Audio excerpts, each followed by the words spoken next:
Buongiorno, sono Alessandro Baroero, ditta la Smartwood SRL. Andremo a spiegare oggi l'importanza della compressione legata alla, diciamo così, alla trafila montata sulle nostre macchine. Siamo tra le poche ditte che anche sulla serie domestica presentiamo varie gamme di compressione di trafila.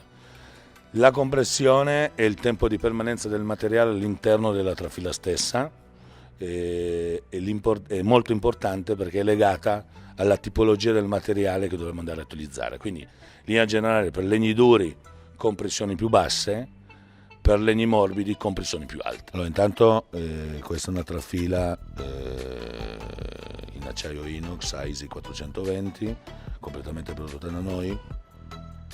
La facciamo appunto in varie compressioni. È dotata di un foro, diciamo così, di uno svaso di ingresso che dovrebbe essere intorno ai 35 gradi.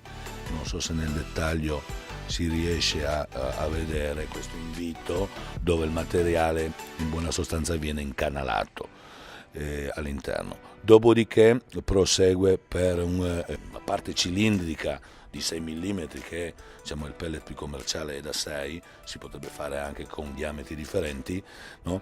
Per una distanza che può essere variabile.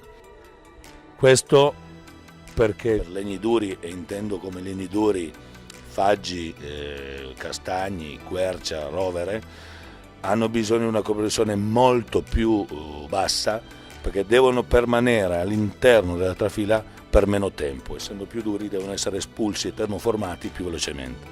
Per legni più teneri, quali i resinosi in generale, larici, piuttosto che abeti, pini, varie tipologie di pini, la compressione deve essere più alta perché essendo più teneri per l'appunto devono rimanere all'interno della trafila per più tempo. Questa è una regola fondamentale e credo, penso, siamo tra i pochi che anche nella serie domestica presentano una gamma di compressioni diverse in modo da adeguare la trafila alla tipologia del materiale che uno deve pelletizzare. Un'alternativa è quella di condizionare il materiale all'esterno miscelandolo, non so, con un 50% di resinoso, un 50% di faggio, in modo da adeguare il materiale alla trafila. Ecco, noi siamo in grado di fornirvi una trafila idonea per qualsiasi materiale che voi dovete palettare.